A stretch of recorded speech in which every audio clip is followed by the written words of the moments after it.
If you want to make things that make things better, have fun doing it, and learn to help yourself and everyone around you flourish, well, you've come to the right place. Welcome to Enliven. This is the show where we explore what's possible and the people, the principles, and the practices that are going to help you build enlivening products and enlivening organizations. I'm your host, Andrew Scottsko, and my guest in this episode is Hope Gurion.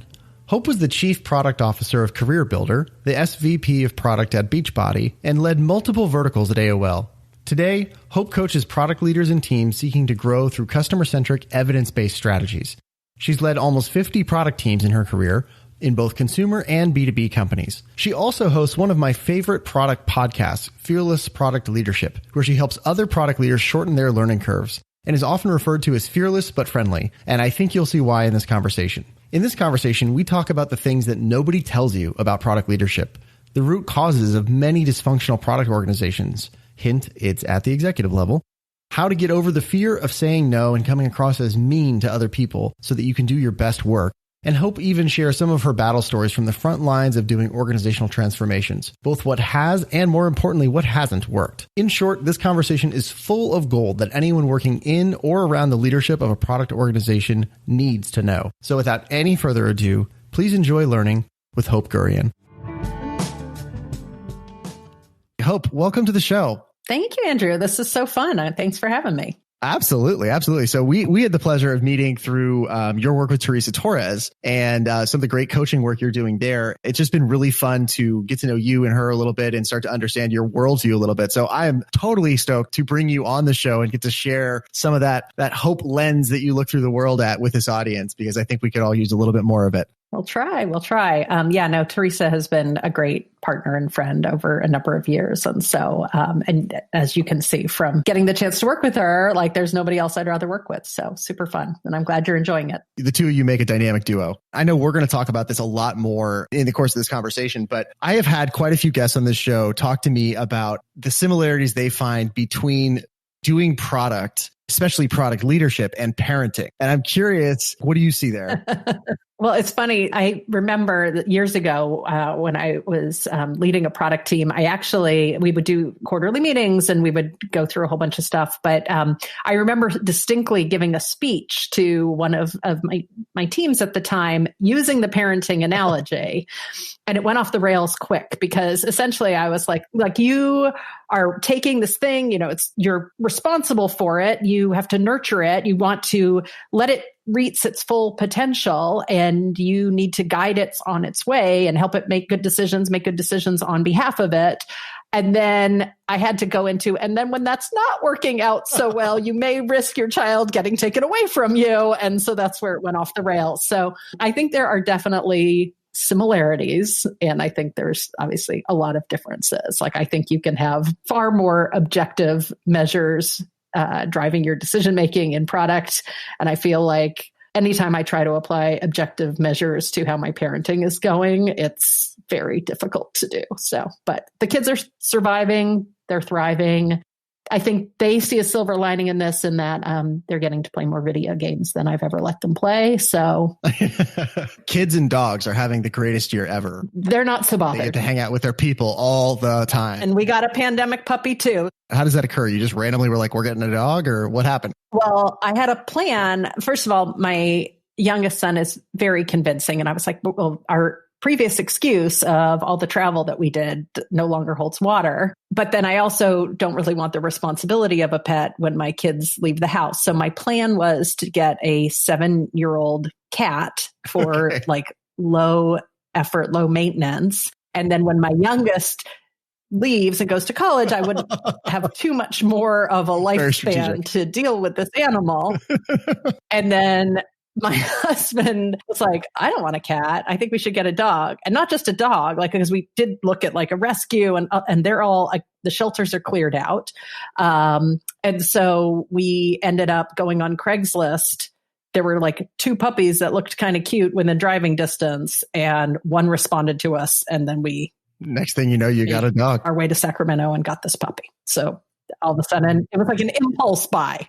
And literally, while we're driving there, we were Googling, oh, it's hypoallergenic. Oh, that's so great. What does it need? But then we stopped at like the pet store and like literally the most coolest people going into the pet store, just grabbing whatever the salesperson wanted to recommend to us. It was a good day. We're going to sort of, shift gears a little bit here and start to talk a lot more about product and about product leadership. I used to think that I was looking for the answers. I was looking for the answers of like, okay, just how should we do this thing? How should we design the organization? How should we, whatever. I was like looking for playbooks and I found them. There's a lot of them. They're really good. And then I was like, wait a minute. So we have all these answers, but nothing's different. What's broken here? Mm-hmm. Where that led was to exactly this idea of like, how do you actually change organizations? And at this point, I'm kind of convinced it might be the hardest problem in business. And you are someone who has done a lot of this. So Hope, what is your secret? How do you do this? Let me just say that I shouldn't say never, but you would be hard pressed to convince me to take on an org transformation leadership role full time these days because of how hard it is and how much status quo bias there is and how many people have to be convinced that it is worse in the status quo and they're willing to abandon it in order to be even open-minded about what's required for that transformation. So I could tell you I've had some very positive experiences, and I can tell you that I've abandoned ship because it is not for the meek. What do you see as like the patterns of when it's got a shot and when it's doomed? I feel like that could save people years of their life of like, I'm walking into something that is like, this one's done. There's no saving this one. How do you tell? So I actually did some research on this because I had to figure out, and I'll send you the link to a research study on this. And it's not so much about org transformation, but it's about behavior change. At the end of the day, like that's what it is. I'm used to one way of doing things. I'm very comfortable in it. Mm-hmm. Frankly, I feel kind of like I'm an expert at it. And now you're telling me to abandon all of that because you want me to believe that this future state that I can't really picture so well is better for me and better for the company. And that requires like a huge leap of faith for most people to make. And so what I've found is there's actually these elements. And so the more of these elements that you can identify, and not all of them are very easy to identify in advance, more of these that exist in the situation that you're considering, the higher probability of success, but in no way is it a guarantee. So number one is pain in the status quo. Real pain. Like usually, like we're losing market share, people are leaving, our products aren't succeeding. Like you've got to feel really uncomfortable. If you're cruising along, even if your competitors are gaining traction, if you still feel like we're fine, that's not pain in the status quo. Okay. So you've got to be looking for deep pain. And that might be the most important ingredient. This is probably like the thing you truly must have. Without this, nothing else is going to happen. Nothing matters. Yep. Nothing matters. The second is that like you've got to have, and when I say you, the organization, not the person coming in who's supposed to be the savior or the person who's going to teach everybody a new way of doing things. The people, the leadership of the organization, and frankly, the most people in the company have to have a clear picture of what that better future looks like. So if there's people within a company who have operated, so like if we're talking about product, are familiar with what it means to actually do continuous discovery with customers, who wouldn't dream of releasing their product to customers without really knowing why it solved the problem better than their alternatives. If you don't have enough people in the leadership and really scattered in almost every department in the company who have actually experienced the better future, then you're going to be hard pressed to have enough people to sustain all the changes required as you're trying to transform away from the status quo to that better future. So you need to have a clear picture of what that better future is, but better if it's actually been experienced and lived by many people throughout the organization. So that's not always easy to figure out. So if you're going into an organization, you've got to do a lot of interviewing at all levels and really try to understand how present that is in everybody's minds. Another element of this is you need that buy-in from the top. People will fall back to old habits if they don't see that it is being reinforced, encouraged, because there's going to be a lot of bumps in the road. And so you want to see that top-down leadership, like they are desperate to get away from the status quo and eager to get to that better future. And then you want to make sure you've got all the things that most people look to first, which you notice I'm not mentioning them first, but all the processes, skills, tools, capabilities, knowledge, of course you need those things. But none of those will thrive and take hold if you don't have those other elements in place at your organization. Talk to me about how you fast track this change of hearts and minds, right? Like if someone doesn't have these core beliefs already, how do you fast track that kind of change? Especially, in some of the situations you've been in, I feel like you've kind of seen it from all the sides where you've been in the organization, but you've also seen it as someone external to the organization coming in as a facilitator, as a coach, as a consultant, whatever the role may be. So how do you do that fast tracking? Yeah.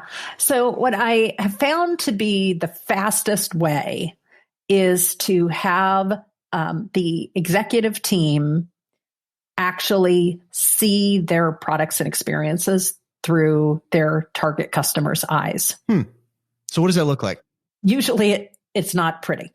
So I'll tell you a story about an experience that I had because I was really struggling. So when I was at CareerBuilder, we had Marty Kagan come in. We had a lot of different people coming in doing trainings with my team, Jeff Gotthealth and others. And so I was focusing on those knowledge, skills, abilities, tools, processes with my team. And, most of the rest of the organization was, we know exactly what to do. Just, why are you delaying the inevitable?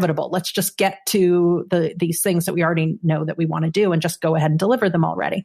And so what I did is I got my executive team. So CEO, COO, head of sales, head of technology, head of marketing. So really all the sort of C-suite. And I started with the CEO. I said, I really feel like we need to see our products the way our customers see them. And I had to convince my CEO that if we got 10 people in a room, that would be a good use of time for him. And so it couldn't just be any 10 people, right? It had to be people who fit the criteria that we most cared about in terms of attracting customers. And for CareerBuilder at the time, we had a lot of demand in the healthcare space from employers and a shortage because of the nature of the employment market, a shortage of healthcare workers. I said, we could get like software engineers, we get 10 software engineers in a room, we could get 10 accountants in a room. But when I said, what if we got like 10 healthcare workers in a room? He's like, okay, if we can spend a day seeing how 10 healthcare workers feel about our products, I will show up and spend a day with you for that. And of course, you know how it is with the other C-levels. If the CEO is saying he's going to be locked in a room for a day and it's worth his time, they're coming too. So we set it up in one of those, almost like a focus group room. And it wasn't a focus group. Don't get me wrong. It was just so that we could have that sort of, we're behind the mirror observing. And so we had a facilitator essentially, talk to people, pharmacist, nurse, a variety of healthcare related workers coming in. And they were all on the market for a job. And one by one, they basically were introduced by this facilitator, say, okay, I know you're in the market for a job. Why don't you take a look? Since we're here, we've got time. Why don't you just go ahead and start your job search? And one by one, guess how many started their job search on CareerBuilder? I'm guessing 0. 0. Oh, that's gotta hurt. 0. I loved it. Are you kidding me? No, I mean, in a good way. This is the best thing that could happen in the best possible way. And so, I obviously I didn't know these people. I didn't tell them to do this. This was not a plant. Started in Google. It was not a plant. They started in Google. They started on Indeed. They started, actually one started on Yelp because she was a physical therapist, cared so much about working for a very reputable company that offered great care to people that's where she looked first. Interesting. So it was so enlightening because then when they eventually, we kind of encouraged them to, well, why don't you check out CareerBuilder and what do you think? And they saw in the job listings, even when they did healthcare searches, very few healthcare jobs came up. Ooh. And we had tons of healthcare job listings on our site. Why do you think hardly any came up? Any idea? Let's see. So you had a bunch of supply, but it wasn't showing up in the searches. Could it be they were tagged, the information was categorized the way that people internal to the company thought it should be categorized, but that didn't match the external categorization? Yeah, I think we had a very weak search algorithm, and we also had a lot of keyword stuffers in our job listings. So the job listings were easily manipulated by the employers. And so what you saw was a lot of like work from home sales, which they would buy unlimited job postings because we would sell that very large package of job listings to people. Anyway, and so what it created in a single day was highlighting the worst features of our product and watching like our target customer reject it, one after another. And it was the fastest way that I could, not just me telling the story secondhand of all these problems. It was our executive team seeing it for themselves. The future about to evaporate if we don't address these critical issues in our business and in our product and the way we approach products and what we enable. And so that to me was the best use of time and the fastest way to convince people that I know you think you're doing a good job and that we're making good decisions. But if this is the future state that we're looking at, this is clearly the current state. So what are we going to do differently so that our future is that people want to begin their job search on CareerBuilder and that they want to continue to trust their, professional choices with us. So anyway, that's an example of how I found it to be a fast track. It was that firsthand customer understanding and getting the executive team kind of trapped in a room to view it. Wow. It's almost like, as I'm listening to you, I'm reminded I was just happened to be reviewing a bunch of jobs to be done material the other day. And I was like, oh, you almost inverted that and like applied it to the executive team, right? You almost like you just sort of got them in this situation where they're experiencing the push, the pull, and the inertia and the friction, and just like in this unavoidable way where it's just creating agony for them. Yeah. What a ninja move. And it was, and I didn't know that it was going, I had a sense because we'd done customer discovery. I knew where the problems were, but I didn't know what was going to show up. And they were uncomfortable. Like they started to trickle out. I have to go take this really important call. And, but the rest of the product and engineering teams and UX teams were there. And, once you see it, you can't unsee it. Wow. So tell me a little bit about I'd like you to tell me the story about a quote I heard you share in one of your talks. Fantastic talk we're going to link to, by the way, in the show notes, called Why You Can't Be a Good Girl and a Great Product Leader, which is a fantastic talk. We're going to go into that in a minute. Thank you. One of the quotes you shared in there that I think seems relevant to this, and I'd love you to tell the story of, is something that I think you said it was the COO or another one of the VPs at this level said, that was something to the effect of, I'm sick of discovery. It's time to start delivering. Yeah, that legit happened. And again, this is the bias towards the status quo. It feels like it's getting in the way of doing the things that we know we must do. And not really being willing to question whether or not we have all of our assumptions correct. And so this was at a company, Beachbody, where, again, I went in as the first head of product. They had products, they had product managers, they had the roles, the titles, but they didn't have the knowledge, the skills, the ability, and frankly, they didn't have the buy-in from leadership. And so they were clearly a project management organization managing delivery. And, it's just one of these things that over time, I can't waste my time on stupid shit. I'm at the point in my life where I don't care. Like if you want to waste your time doing stupid things, just go do it. I don't care. You don't need me here. But if you're asking me to come in and do a job, then we're going to get all these assumptions out and we're going to figure out what needs to be true to deliver on this result.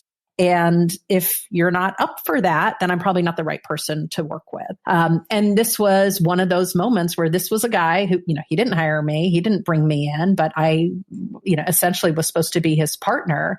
And while I was trying to increase the probability of this thing that they wanted to do I don't even remember the scenario. It was something like they wanted to increase the ability to get products shipped into, I don't even remember the situation. You talked about, they really wanted, his big goal was he wanted to integrate with some sort of management, like a MTS system or something.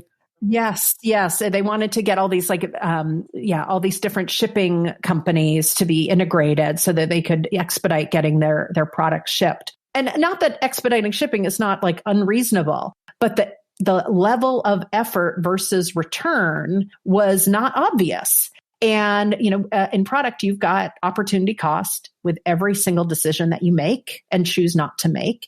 And so by exploring the different alternatives, we could see that like this actually wasn't going to be a good use of time. And so we ended up, the COO who was in the room at the time having this discussion, like saw this really awkward confrontation between the two of us because he was like, I'm sick of discovery. Let's start delivering. And I'm like, I wish I could remember right now what I said.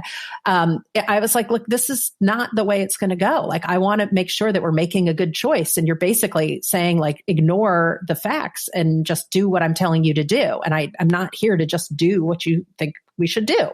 And so luckily the COO, who also didn't stay at the company very long, or at least not, I left shortly after he did, was like, no, we have to make good choices. Like we're here to be responsible and treat the company like it's our, it's our own. We need to make good choices here. And so it turned from a power struggle into, a sort of a moment of recognition for both of us that like either we're going to do our jobs in a way that is in the best interest of the company and our limited resources, or it's going to be a power play where there's sort of a dictatorship from certain departments to other departments. And I feel like that is really not a healthy environment and not one that I will ever work in.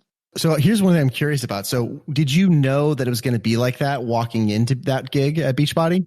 Oh, I did not know it. I mean, I knew that there was going to be challenges, but when I felt like I had done this to a certain degree before, and I feel like I'm generally a pretty easy to get along with person. Totally kidding. I really didn't expect it to be as hostile as it was. Yeah. And it was an interesting dynamic that I really haven't seen at other companies. There was so much deference to the CEO that if you weren't really there to be like the people who last were, yes men. Mm-hmm. They were yes men and women, but they were yes men and women. And what's funny is, and so the company was going downhill. Like it really was. Now, pandemic time, I think the company's probably doing really great right now. Yeah, everybody's working out at home. But at the time, like they struggled and they had made a lot of, poor decisions just based on not really willing to challenge the beliefs and the assumptions of the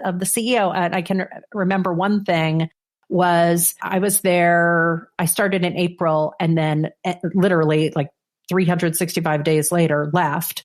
But there was a real belief that was unfounded that even though our business is going down, we are going to have a rebound in the new year when everybody goes back to ordering their new year, new body, like, new year products from all the infomercials that we'll be running. And this is a few years ago. Maybe now people are watching infomercials because they're not going out anywhere. But for the most part, like the rebound of infomercials didn't come back. Yeah. Especially given all the trends in like media consumption, right? Like everyone's going over the top. Right. Like why would they be watching infomercials? Everyone's doing Netflix and streaming and blah, blah, blah. A million other things. So anyway, it's just like that to me just epitomizes that there was just like not really a willingness to have those hard conversations and challenge the assumptions that were underlying a lot of decisions going on. And I just find that a stifling, unhealthy environment to work in. So anyway, that's part of the reason that I ended up going out on my own is when I left that situation, I was really, and there were a couple of other opportunities that came up to do more transformation work. And I was like, hell to the no, like I don't want to do that. Yeah. I've heard you say that you believe in truth, transparency, and math. And it sounds like anyone who wants to work with you needs to already believe in those things, or it's just not a good fit. It's not going to be a good fit. We're not going to get along. I might like you. I might want to have a drink with you, but we're probably not going to be able to make good choices together. I totally feel, I have felt that pain, not to this extent, but at times in my own life, I felt that pain. And it's often left me wondering, to your point that one of these things you've got to have to change a culture, basically, is that buy-in from the top. It's interesting to me that most people fall into the trap I fell into, which is they go to work on the toolbox, not the person holding the toolbox. Maybe that's backwards. Yeah, because it feels like it's more actionable, and people, I think, do want to focus on where they have the most influence and control. Like that's where people have, autonomy and feel empowered. Unfortunately, when you're talking about, an organization it is an entity, and largely it's very difficult to change from the bottoms up. Like you can have pockets of change and pilots and different things. But ultimately, if people don't recognize there's a problem in the status quo, which goes back to like the very first thing, if people don't feel sufficient pain, there's not really motivation, open-mindedness to doing things differently. So if you're not feeling that at the upper levels of the organization, people are going to just try to ride it out as long as they can until they start fleeing. How do you check for that now? Like when let's say somebody comes to you and they want to work with you, let's say it's a product exec at some company. I am sure that there have been people who have come up to you and said, Hope, we're perfect, let's do this, but they're really not. And how do you tell the difference between the people who are sincerely ready and the people who are just saying the right thing? Yeah. Well, so for me, my risk is a lot lower now, right? Like if people are willing to change and really want help along the way, and oftentimes that's what we're doing with product teams, especially in the coaching work that I'm doing with Teresa, it's usually that there's already been this level of leadership buy-in and they're ready to get sort of, the tools and techniques and processes, and they really want to empower their teams, but they can't offer that directly to their teams. So it's sort of, we come in a little bit later. When people have asked me to do consulting work with a leadership team, what I usually try to do is say, well, let's start small so that we can both see if we're a good fit, if we can, if we're going to really work together. So let's set some tangible goals for what we feel like we want to accomplish. And let's see if we make progress. And if it's trending in the right direction and we want to extend, great. If not, no big deal. And that's how I try to de-risk it for both of us. I want to go back to a key point from that talk I was mentioning of yours earlier. Yeah. And in that talk, you talk specifically about what you call good girl syndrome. But I think that kind of we can generalize that a little bit to something that a lot of people, and I certainly have dealt with as well, which is this wanting to be liked, to be accepted, this feeling of if I'm just nice, it'll all work out or whatever. And the sad truth is it doesn't work. And so my question to you is, how do you coach people through that process? Because it's not easy. Yeah. So I will say that for the most part, the coaching work that I do, that usually it's usually not the barrier for most people. Although the way to take yourself out of those situations and those feelings of discomfort when you know that somebody's always going to be unhappy, doesn't matter what the decision, somebody is going to be unhappy, right? Like that we cannot satisfy everybody equally, every stakeholder equally, every customer segment equally, impossible. So when you enable people to set up the criteria to make good decisions and you point at the criteria, it takes some of the pressure and the burden off, the need to feel liked or to feel that your identity is associated with the outcome of that decision. And this is one of the ways that I try to help people disassociate their own feelings of wanting to be liked with how do I make good choices for my team, for the company, on behalf of customers, so that we can, move forward. And you also don't have to be the person to make that decision. You just need to frame the decision that has to be made and get the right inputs to help people arrive at the right conclusion. Talk to me a little bit more about that, because it seems like that making good decisions sounds so simple, right? How hard could that be? Yet who doesn't want to make good decisions? Yeah, right? Everybody wants that. And yet here we are. But what are some of those things? Like how do you let's say you enter into a company as on some sort of client engagement and you're working with a team and you're saying, okay, and they're totally willing, they're legit willing to change and do the work. How do you coach them through that? I mean, what's the starting point or the first couple things you want to put in place to enable these conditions? So the number one thing, I literally ask it on every single prospective client call, is what are your goals? And it is shocking how rare it is for people to have goals. Meaning what are the goals? Not what are your goals for your life or whatever. It's what is your company expecting you to contribute in terms of value, you or your team? What is the company's expectation for the goals of its employees? It is shocking how rarely these are defined, with all the OKR talk and everything. It is very rare that I find. And maybe it's just the people who are drawn to working with me. It's like Rich Mironov said to me so Rich was on the show early on Yeah. and I asked him a similar question. I don't remember exactly what it was. And he said, look, I get the calls where it's messed up. So I don't know what the good ones look like. He's like, well, I know what they look like, but they don't talk to me very much anymore. Yeah. He's hilarious. So that to me is like why this is so difficult for people, because they are really not clear what a good decision is. So they end up like, well, I guess here's my judgment about what a good decision is. Or, I trust these people at my company and they seem to think that this is the right decision. And so it gets really murky. And this is why I think people meander and teams meander, because it's just not clear. And a lot of times it does come back to the executive team who have these financial goals.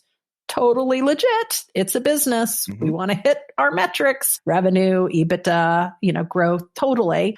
Completely makes sense. And that is not sufficiently defined for all the rest of the functions to be able to see how they fit into that picture and what they can contribute and how what they do interacts with, complements, contradicts what another group in their company is doing. And when it's not explicit, you get these, very awkward conversations, vague goals, because nobody is really willing to pin it down to, I'm setting this as the target because this is going to achieve this. And I need these other teams to do this. And it is a cop out, I think, for a lot of leaders who aren't taking the time and effort to deconstruct those business goals into things that people can own within their company and feel a lot of purpose around their pursuit of achieving those goals. Yeah, I know you and Teresa just launched a course on this recently. I think it's the sort of the brand new outcomes course. So what are, obviously this is what the whole course is about, so you can't cover it here, but what are those lead dominoes? So for me, what's usually lacking is that there isn't this shared view of the system at work that everybody is operating in. It could be the customer journey. It could be the ways that teams are operating together. But there's and it's silly because it's like, well, we work together. You're in product. I'm in customer success. Like we know how our teams work together. It's so obvious. And yet it's not.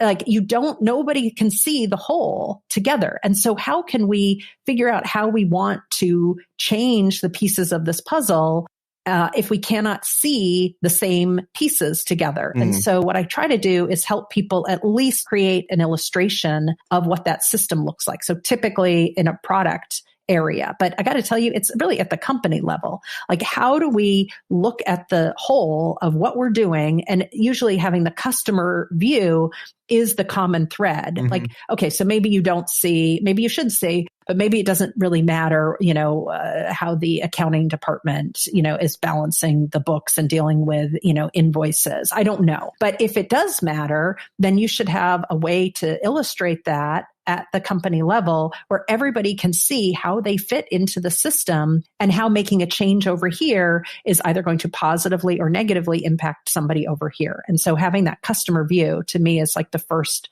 thing, because then we can actually have an informed conversation about, so you're telling me, because this happens a lot. So the customer support team their success is going to be measured on retention, or maybe upsell, who knows. But the sales team is going to be focused on new logo growth. And the product team is supposed to support both. So how are we going to do that exactly? Like, is it that we've subdivided our product teams to be able to say, okay, well, we're going to do all these things that are preventing customers from buying us so that we look good when we're responding to, new client proposals and demos? Or are we going to do the things that actually retain customers longer? Like get them to use more of the product, because they're two totally different goals. And if you're just looking at it makes sense for the customer support team to focus on retention and the sales team to focus on net new growth. And then you leave it up to the product team to figure out, they have to focus on revenue. Well, then how do you know where you've got the most leverage and where you should be putting your attention so that you can actually navigate that conversation? Because if you focus on retention, all those new logo salespeople are not going to be thrilled with your choice, and vice versa. If you're focusing on growth and net new customers and your customer support team is like band-aiding together a bunch of stuff that your product doesn't do well, they're going to be unhappy. So it's not enough to just have goals that you develop within your department. You really need to look at, well, what is the whole system expected to accomplish, and where are we complementing or contradicting each other?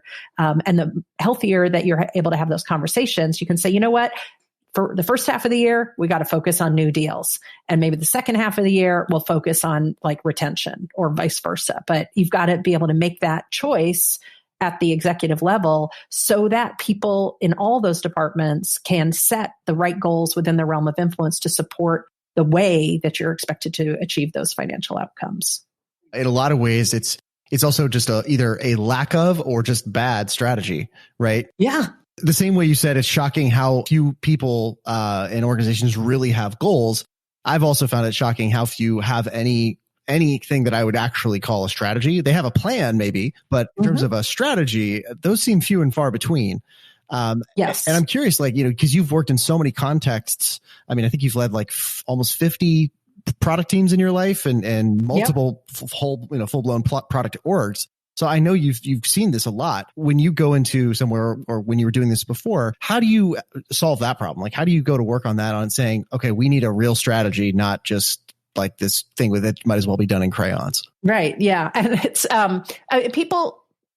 it is unfortunate. Like, people think because they have set financial targets, and because they've got, a sense of what value propositions they want to bring into the market, that is sufficient. And maybe they throw some mission statements in there to make people feel good. Like, it is not enough of a strategic context for the very hard choices that are going to be made. And again, unfortunately, I find that the product teams end up bearing the brunt of this because it's really hard to make like any sort of concrete decisions about, we're going to go after this customer base versus that customer base. We're going to focus on this moment in the journey versus that moment. And we're going to focus on this success metric and not this success metric, if you don't have that umbrella of that strategic context, because otherwise it just seems like you are making choices, but not actually doing it in a way that the rest of those higher level decisions have already been bought into in the organization. And so if you haven't set that stage, you're going to be doing a lot of like hand-to-hand combat every time you try to get those decisions to, gain traction and momentum. So I'm not a huge we need to have some hefty PowerPoint strategy, but I do think even a lean canvas. I find a lot of the product leaders that I work with, even just to get their executive team to put some stickies on a whiteboard of a lean canvas template and see if they themselves even see the target market the same way, see the value proposition the same way, see what their competitive threats are. Do they see those the same way? A lot of that aligning amongst the executive team. Nobody's responsible for it, really. Mm-hmm. And so if the CEO's not doing it, then the product leader kind of has to do it, because otherwise they don't have strategic context in which to have that umbrella for the rest of the decisions they have to make. So that's what I usually have people do, is really just let's just start with lean canvas and let's individually see how we answer these questions. And let's see if we actually see it all the same way, and we've just documented something that we already knew in our minds and we were very aligned on, or we actually see that we see it very differently. And now we are teeing up a conversation to make a choice. This value proposition, that value proposition, this competitor, that competitor, this target market, that target market. I want to shift gears slightly here, and I want to almost invert the perspective, because a lot of the root cause of what we're talking about here, unfortunately, is, I'm just going to call it bluntly, bad executive teams, right? Teams that are just exec teams that are not doing it right to set up everybody else in the organization to be successful. Could do it better, for sure. Okay, we'll say that. Okay. They could do it better. Room for growth. Let's say that way. I told you, I'm looking for silver linings. I get it. So that's true. But many people who are going to hear this, unfortunately, are not going to be the people who need to hear it. But they're going to be be the people in the organization who are unfortunately at the effect of these teams, these exec teams that, shall we say, could be better. What can they do about it, right? Whether that's managing up differently, but like if you're someone who's not playing at the exec level right now, what resources, what plays, what can they do to make their part of the world better? Yeah. I mean, I like to shine a bright light on the contradictions. So is it, we have 37 priorities and you've just added a 38th. So I'm trying to figure out, are we moving something off the board or we're just layering on? Does that mean that if people spent 40 hours a week, it works out to be, I don't know what that is. Everybody spends 15 minutes per priority each week. And now we're saying we're going to spend it to like 13 and a half minutes so that we can get this 38th one in. Like, I think it is incumbent upon people to say, like, I really am trying to make a good choice in the best interest of the company and make good use of my time. And yet this is the scenarios that I can foresee here, and try to tee that up to help people either see that it's ludicrous or that they can actually present an option that hopefully their boss will say yes to, and they will then make the situation a little bit better for themselves and the rest of the organization. But I think you can't dance around it. Like, you kind of need to make it as plain and obvious as possible. We're recording this in July, but just recently you did a breakout session, I think, at Mind the Product. And it was all about what no one told you about being a product leader.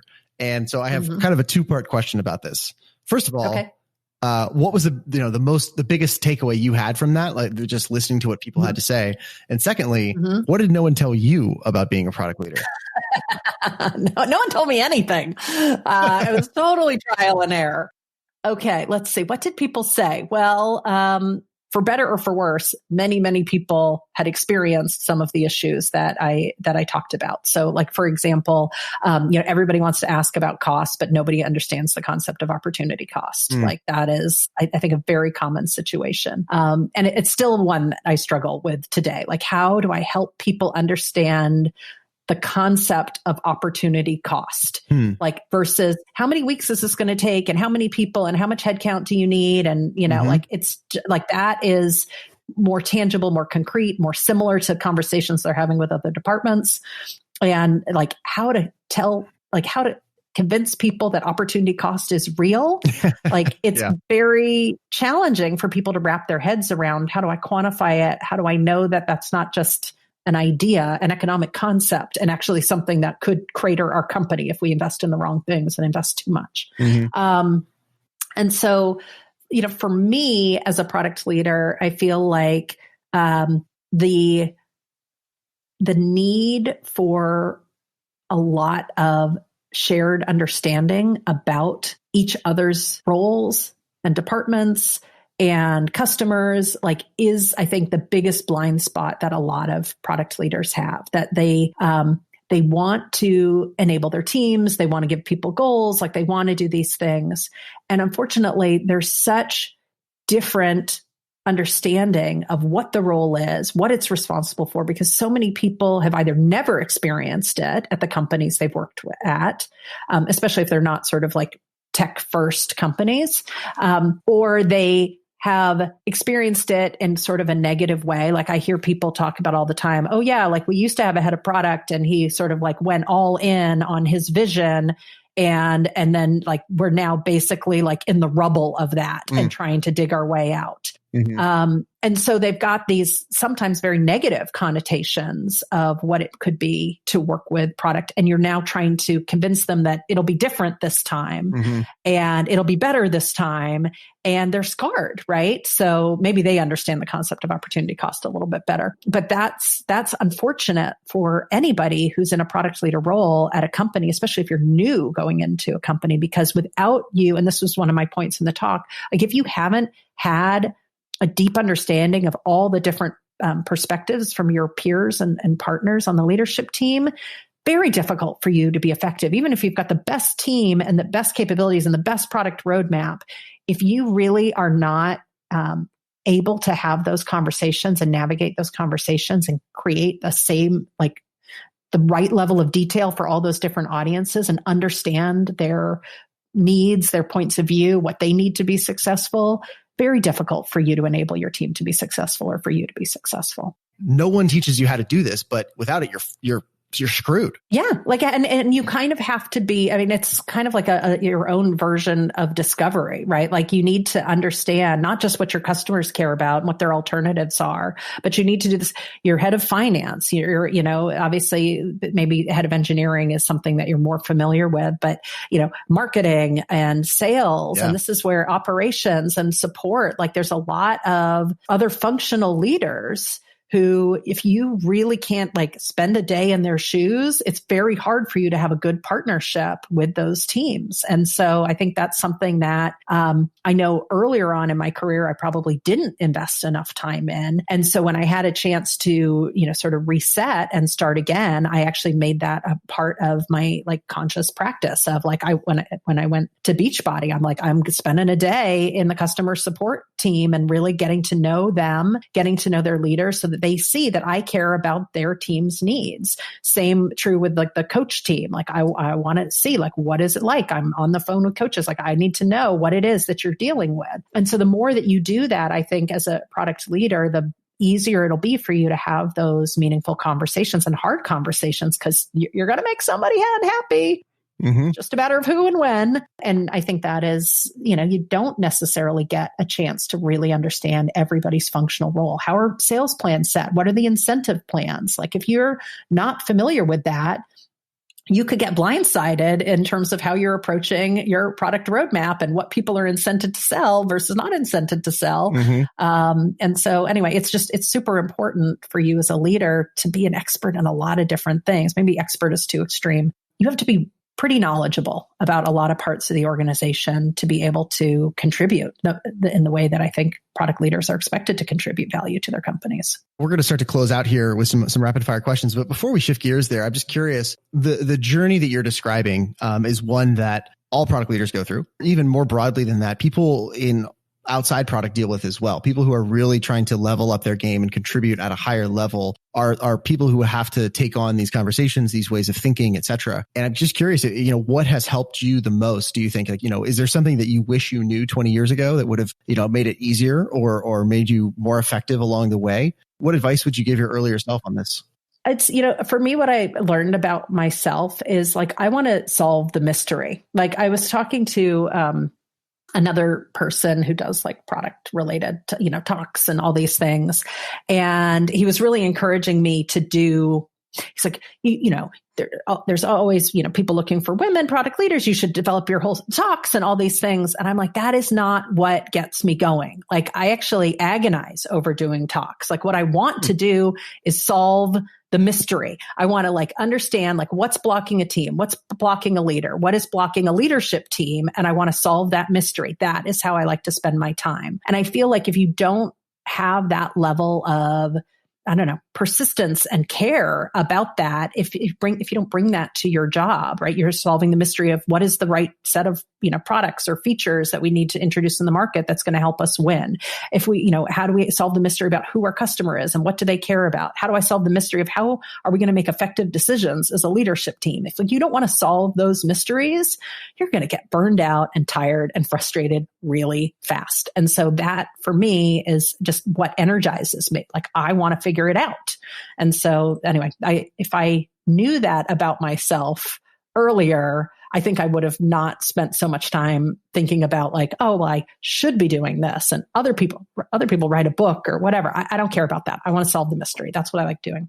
Nice. Yeah, there's such tremendous power in knowing yourself. Reminds me of another episode of this show with a fantastic woman named Laura Garnett, who wrote a book called The Genius Habit. Are you familiar with it? No, sounds cool. I mentioned it's something that I've personally been working with over the last 6 to 8 months or so, and it's proven to be a very, very useful framework and approach for understanding myself better and understanding what are the kinds of challenges I thrive on. Like you're just describing, like you love that challenge of solving the mystery that gets you going, you dig it. And also the things that, the ways of using my skills that are fulfilling to me. And so that's just a resource that I'll recommend to people to check out. Is the book is called The Genius Habit. Like so similar to you hearing you say like solve the mystery. I'm like, yep. For me, it's like, I love figuring out that future. Like what's that good future and how do we build it? That's what gets me going. And the way we're doing it, whether it's through a podcast, helping people build a good future or a product or whatever, that's, similar kind of thing. So I enjoy that puzzle too. We're going to shift gears here and kind of close out with some rapid fire questions. They're short questions. Your answers can be as long as you want them to be. And often this opens up kind of interesting little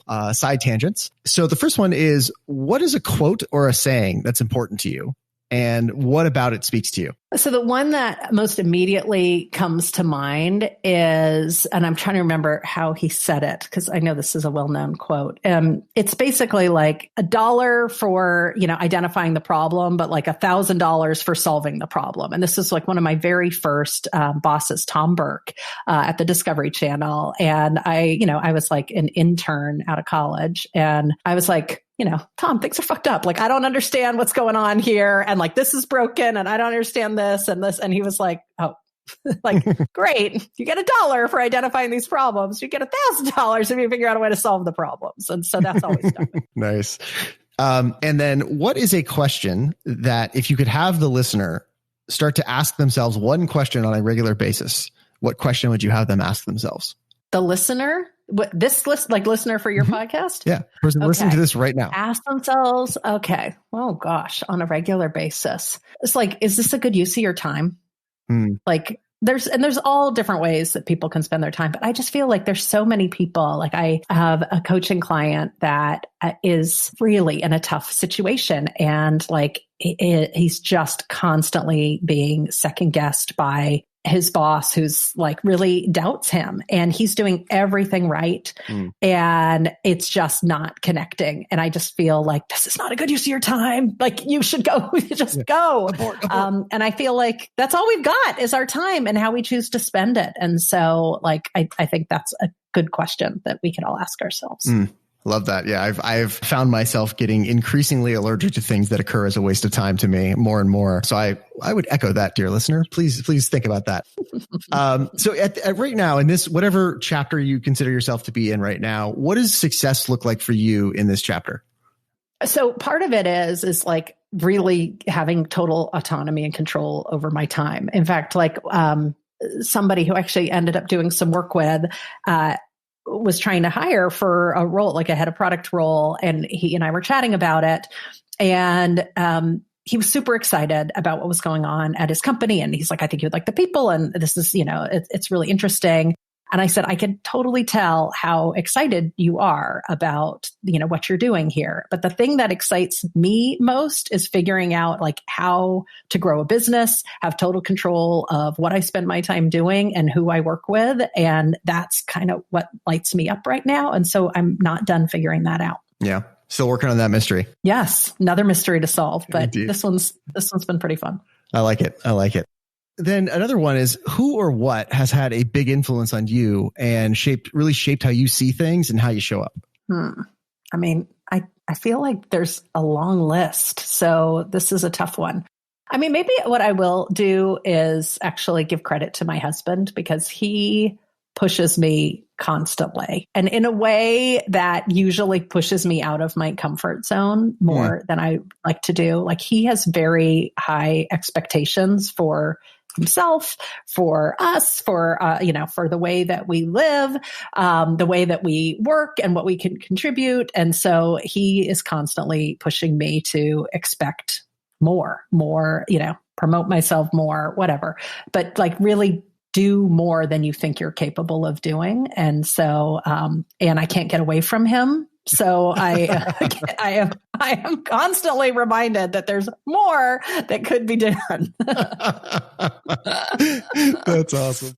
Last one we'll close out with is, what small change have you made in recent memory that has had a big impact? Recent memory could be a week, it could be a year, small change, outsized impact.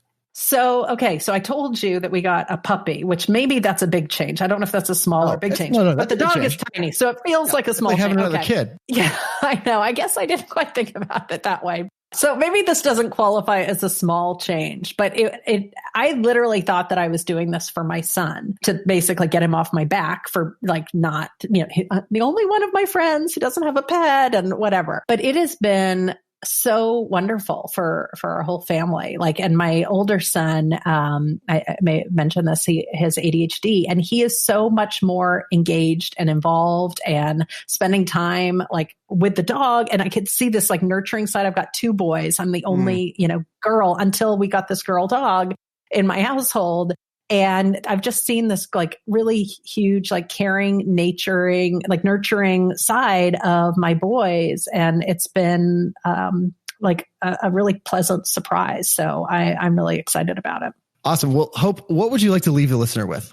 Oh, I should have a good answer to this question. I don't know. I just, people should do what gives them purpose and fulfillment. And I feel like there's a lot of people, especially in products, I think it can be a great job. I think it's a really hard job. And there's a lot of misunderstandings about it. And you're going to be encountering those a lot if you take on this job, at least for, I don't know, maybe another decade. I don't know how long it's going to take for that to be as sort of straightforward as finance or something else. So if you're not loving it, figure out what aspects you love, because there's a lot of subspecialties emerging to fill all the gaps, whether it be product marketing, whether it be product operations, whether it be, enabling internal or external communications around product changes. There's so many subspecialties within it. So just, find the thing that feels like it's a good use of your time and do that. And just in closing out, do you have any requests of the listener? Requests. I mean, if you want to learn more about product, I guess I'll plug my own podcast, which is Fearless Product Leadership. It's if you do listen to it, I'd totally appreciate knowing that you listened to it and what you got out of it. Anytime somebody says they listened to it, I'm like, okay, what did you like about it? Or what did you get out of it? Why was it useful to you? Yeah. Yes. What was useful? Because it's I need that to keep producing the episodes. But in it, I try to do something slightly different from what you're doing, which is take a tough problem, how do you measure success how are you measured as a product leader, or how do you gain alignment, or should people sell features before they exist, and get 5 perspectives from senior product leaders on that tough challenge. And so it's a different format, and it's been super fun to produce.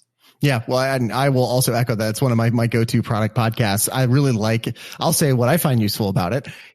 Please. Is actually that format. The fact that you've done a really nice job of reading the minds of product people and knowing what are these big meaty questions that we encounter, and then bringing together and synthesizing information from a lot of smart people around those questions has been very, very useful to me, as a format, because I love a good interview, obviously, but there are those moments where I'm more interested in the point solution to a specific thing. Yeah. And that's where I find it so useful to be okay, it's like a little council of product elders who will teach me what I'm about to F up. Yeah. I love it because sometimes they're very similar. And thank you for saying that and appreciating it.